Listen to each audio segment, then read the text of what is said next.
This meeting is being recorded. Hi, I'm Diane McGarry with Dracut Arts. With me today is Tom McGarry, also with Dracut Arts, author Helen Fremont, and ASL interpreter Elizabeth. Helen Fremont's new memoir, The Escape Artist, was published in 2020, and it was selected as a New York Times Editor's Choice new book. It was also chosen by People magazine as the best new book in February 2020. Her nationally best-selling first memoir, After Long Silence, was selected by the New York Times as a new noteworthy book in 2000. Her works of fiction and not fiction have appeared in numerous journals and anthologies, including prize stories, the O. Henry Awards, the New York Times, Plowshares, and Harvard Review. As a graduate of Wellesley College, Boston University School of Law, and the MFA program for writers at Warren Wilson College, she has been a teaching fellow at both Red Loaf and Radcliffe Institutes. She is a scholar in the Women's Studies Research Center Scholars Program at Brandeis University and works as a public defender in Boston, where she now lives with her wife. Helen, these are incredible stories. Can you tell us how you came to write them down? Well, first, thank you for that lovely introduction, Diane. And I really felt compelled to write the stories because I grew up knowing that our family was very, very silenced about their past. We knew that our parents, my sister and I, knew that our parents had survived the Holocaust, but they didn't call it the Holocaust. They called it the war in Europe, World War II. And we didn't know, my parents knew, but we didn't know that we were Jewish. We had been raised Catholic.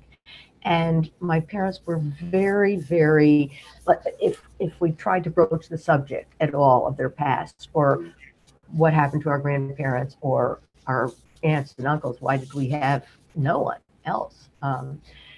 They would really tell us this was not possible to talk about. It was too traumatic. They would absolutely didn't, say it's verboten. It's you can't go there. And as little kids, we learned this is a subject you just don't touch. You just don't get near it and don't question it. And they said everyone was killed in a bomb, and that was that. And so it wasn't until I was in my 30s, and I was always, as a little kid, I was really drawn to writing, and I loved to make up stories and write. And I always said to my parents, since I knew there was some dramatic love story, I mean, they did tell us this amazing love story about how they had met first in the same city in Eastern Poland, well, Eastern Europe. It was then Poland at the time that they met. And my father was in medical school, and my mother was finishing her high school, and they met and they fell in love. And for the next 2 years, they, dated and were going to get married. They were just waiting for my father to finish medical school. He would have finished, I guess, in January of 1940. But in September of 1939, the war broke out. All of a sudden, my father managed to finish his medical degree clandestinely, but he was soon arrested by the Russians, deported to Siberia, spent 6 years there. My mother didn't know what happened to him. She escaped Poland by dressing as an Italian soldier and made it all the way to Rome, Italy, where she got almost to Rome. She was arrested at the border and suspected as a spy. And her sister lived in Rome, which is why she was trying desperately to get to her sister, who had married, by the way, an Italian count, who was in fact the only true Catholic in our family. And my aunt was passing as Catholic, and she married the Roman Catholic count. And so that was why my mother was trying to get to her. She was the only surviving member of the family. And she was arrested at the border, and we knew that eventually she got out, got back to Rome, and then in 1946, like a year after the war was over, my father escaped from Siberia and ended up walking across Europe by night and found my mother in Rome, and they were married 10 years to the day since they first met. So I knew that story as a little kid, and it was just so phenomenal to me. Just like, wow, you dressed as a soldier, and my father's out in the upper Arctic Circle, and it's just so dramatic a story that I was compelled. I kept telling them as a little kid, when I grow up, I want to write a novel about your lives, and they were like, right, whatever, But I was, absolutely fictionalize it. And that was when I was little. Then I went and got more practical and thought, okay, at my parents' behest, you cannot write as a career. You have to get serious. You can go into medicine, as my sister did. You can become a lawyer, as I ultimately did, basically because it was the easiest. Or you can, get a PhD in something, which I was not qualified for anything and to specialize in anything. So I became a lawyer, and I can't really believe you said being a lawyer or a doctor were easy. Those are hard careers. Well, those were the easy ones by my parents' lights. Those were the ones that were okay. If you wanted to write, it wasn't a safe enough, secure enough. I mean, if you went into journalism, it still wasn't a real career. I mean, maybe if you became spectacular and became a foreign correspondent for the New York Times, okay, or the New Yorker. It's like they set their standards for us higher than maybe we were prepared for. So anyway, I became a lawyer, and after a while, in my 30s, or late 20s, I decided, I really love writing. I want to get back into it, and so I got into an MFA program and was able to study fiction, and I came out of that, and then it was. I was writing stories, I was submitting them, I was getting published here and there, and I thought maybe now I'll write this novel about my parents. And in 1992, at this point when I was, writing fiction, which was all I ever cared to do, I never had any interest in memoir, all of a sudden we find out that our parents are in fact Jewish Holocaust survivors. Well, and all of a sudden find this out, because that's not a little thing. No, it's not a little thing. And it actually, a very dear friend of mine who is a fellow writer had, when she heard the story, just this, all I knew was this, Dr. Zhivago love story. Yeah. And when she heard that, she said to me, something doesn't fit. I don't buy it, because, if your mother was Catholic, why would she have to dress as an Italian soldier, cut all her hair off, and pretend to be in the Italian army? I think someone in your family must have been Jewish. And I said, oh, that's ridiculous. I mean, their closest friends are Jews. Their closest friends are Holocaust survivors. I mean, they don't have any reason. And she said, look, I've done a lot of research on Jewish anti-Semitism.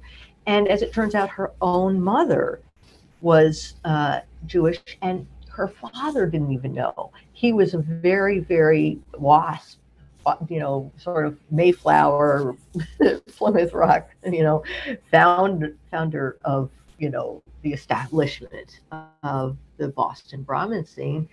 And he, married this woman who he met at Harvard, and the kids were, raised Presbyterian or whatever, not terribly seriously. Religion wasn't an important part of their family. And she ended up falling in love with an Israeli who was himself a Holocaust survivor, child Holocaust survivor. And as it turns out, he was from my parents' own town. So the coincidence was so wild. And she was writing that story.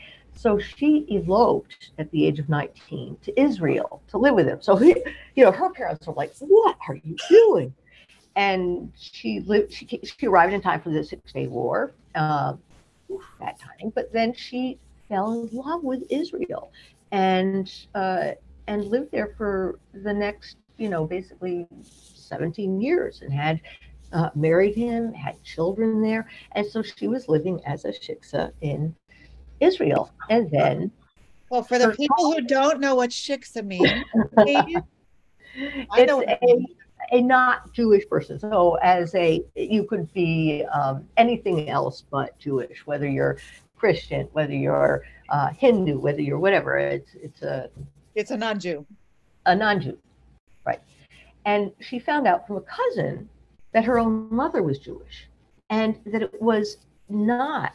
It was something they never talked about. But the cousin knew his own mother, who was the sister, knew his own mother was Jewish, and assumed that my friend knew she was like it was absolutely known. So she confronted her mother. Her mother was very upset and said, "Well, yeah, but your father doesn't know."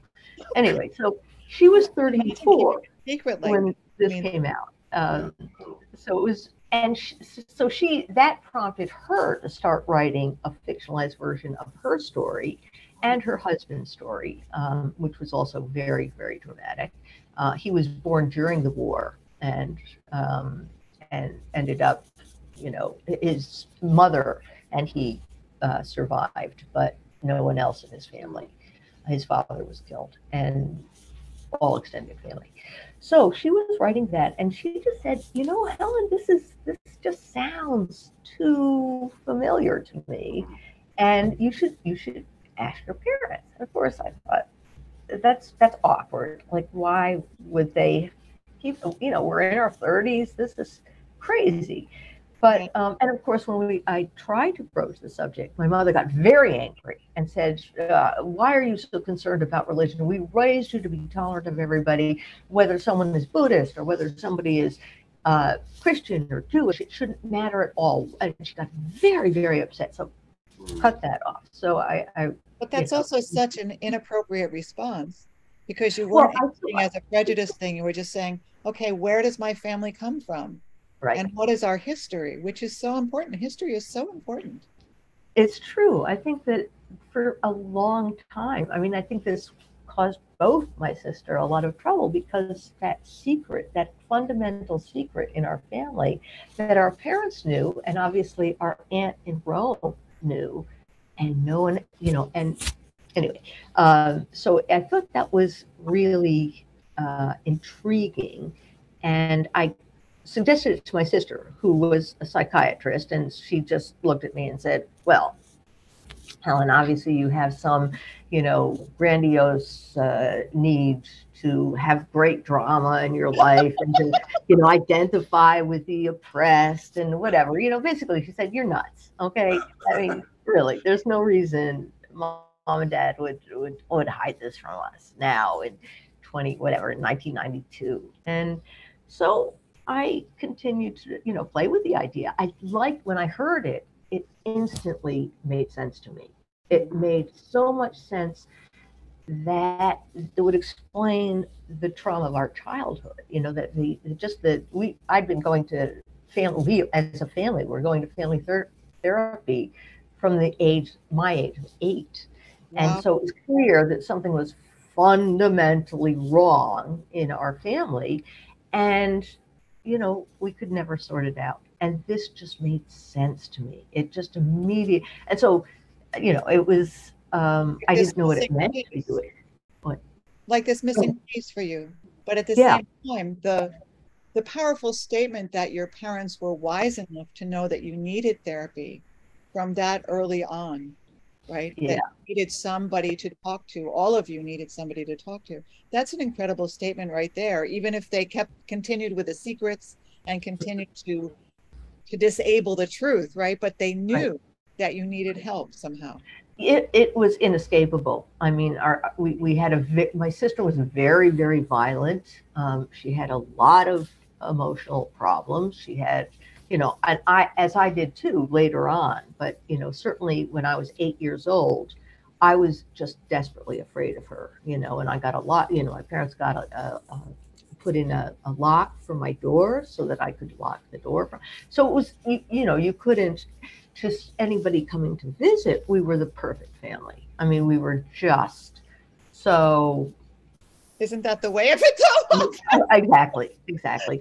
And then the minute somebody left or the minute the door closed, all hell broke loose. So, and it really was my father that insisted we go to family therapy. And my mother resisted, but went along because the idea was we were doing this for my sister.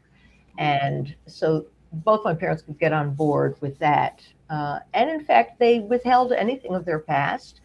And the therapist didn't, the psychiatrist didn't ask, knew from their accents that they were from Eastern Europe, knew they had, come out of the war, and never asked and never any other details. And my parents never offered.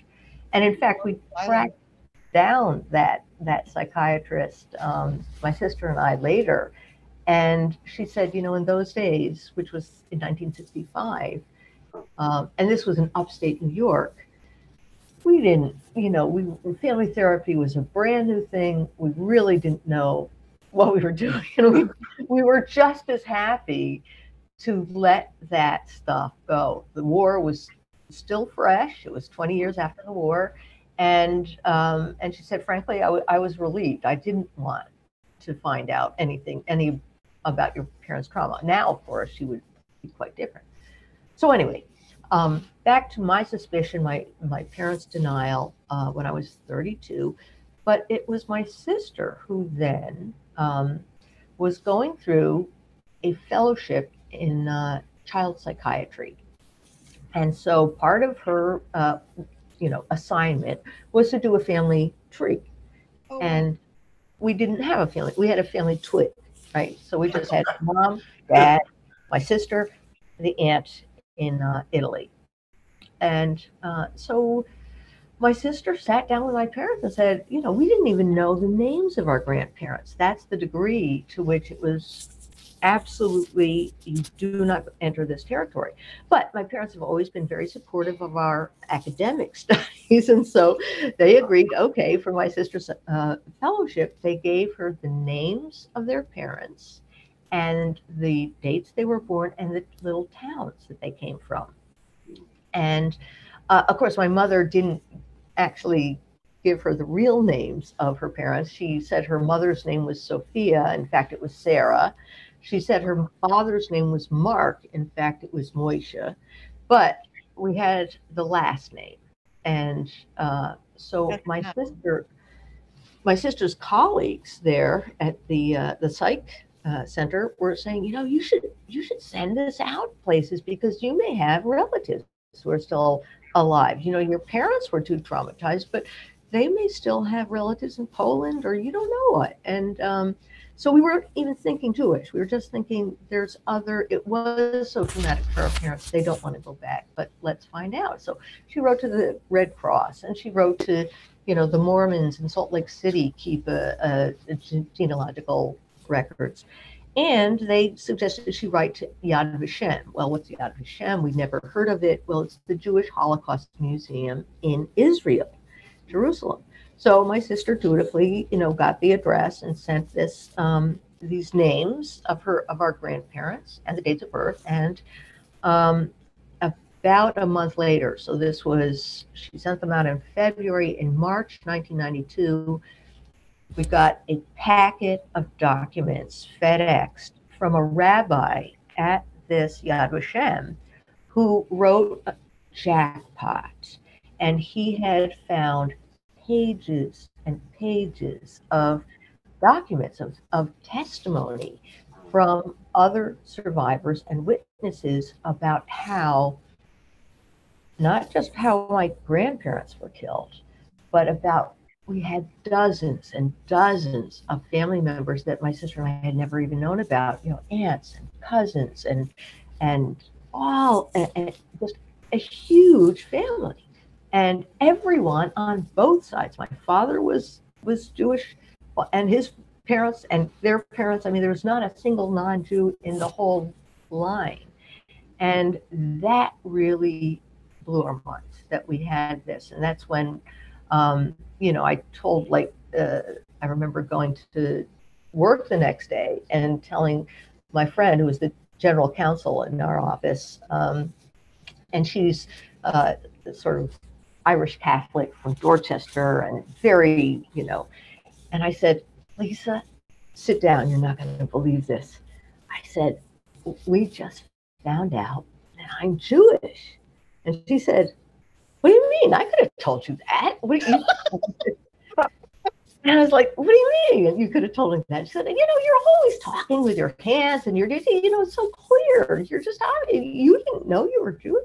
I said, no, I thought we were Catholic. And then she just lost it. She was like, there's no way. I didn't even know what confirmation was. I didn't know anything about Catholicism. What I knew was just enough to slide by. I didn't have to go to church. After I got my first communion at age 6, I was allowed to watch the NFL today rather than go to church.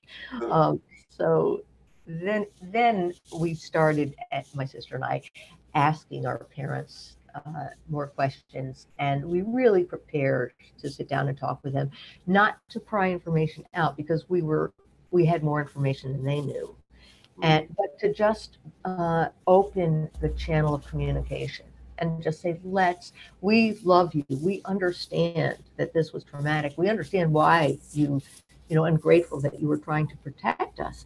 But we don't, you can come out of the closet. You don't have to pretend. You don't have to, we can be open with each other. And they were very, very evasive. And we talked for 4 hours. And finally, at the end of it, and none of us ever used the word Jew or Jewish. We just were saying we want to know about the traditional, who our families were. This is really important to us. And we found out a lot about it. We did research and we found out, and we'd like to share this information with you if you want to hear, but we won't if you don't. And finally, at the end of 4 hours, my mother said, okay, I took a vow not to say anything. I took that vow with my sister, and so I have to check with her. She's coming. My aunt used to visit every year in the summers from Rome. She said, so wait until Zosha comes home here to upstate New York. I will talk with her, and then we'll see whether she agrees. So my sister said, okay. She said, come back. That was in May that we sat down with them. She said, come back July 4th weekend. We come back July 4th weekend, and my mother pulls us aside and said, Zosha said, no way. We are not, verboten. Do not say a word to the girls, meaning my sister and me in our 30s. So my mother said, but I promised I would tell you. So let's go. We'll go to a July 4th picnic. Now, it was pouring rain that day. So my mother had us drive to the local mall. Nobody was there. And we sat at the food court. And for hours, my mother told us the story of how, in fact, she had survived. And I don't know why, but I totally believed her. My sister and I were like, oh, okay, now it's the truth. And in fact, she was still saying that one of the people who wrote these pages was her cousin, her first cousin, Mendel Goldberg. And we asked what happened to Mendel Goldberg. And she said, oh, he died. And I don't know why I believed him, but it wasn't until my book came out that I found out that we had an entire raft of relatives here in the United States that, and Mendel had survived and lived just a few hours from us, and my parents got together with him every year with my aunt, and he kept telling her, you have to tell the kids, you have to tell the kids, you have to tell the kids. And I remembered, put in the first book, I remembered Mendel. He was a friend of our family's, and he came with his daughter to visit us. And after that, we never saw them again. And after my book came out, a few days after the book was published, I was at work and I got a phone call, and this woman said, hi, Helen, I'm Susan Simon. I'm your cousin. I'm calling from Iowa City, and I've been waiting 30 years reach out to you. Your mother forbade us from having any contact with you. But my mother continued to send her and all these other, we had a reunion after the book came out of 60 people just on the East Coast. And then there's a whole branch that's out on the West Coast. There were, a few of my father's brother, no, actually my grandfather's brothers, came to the States before the war in 1920s. And so we had an enormous family over here. And that's when I discovered that my mother was keeping the only people in the dark were my sister and me, because my mother was sending them every year our school pictures and keeping them posted on what we were doing and our vacations. And so they knew about us, but they weren't allowed. Anyway, so this was a compelling story that I could not help but write. And I wanted, of course, to write it as fiction because I considered fiction a higher art form than memoir, which was sort of, one step above Jerry Springer.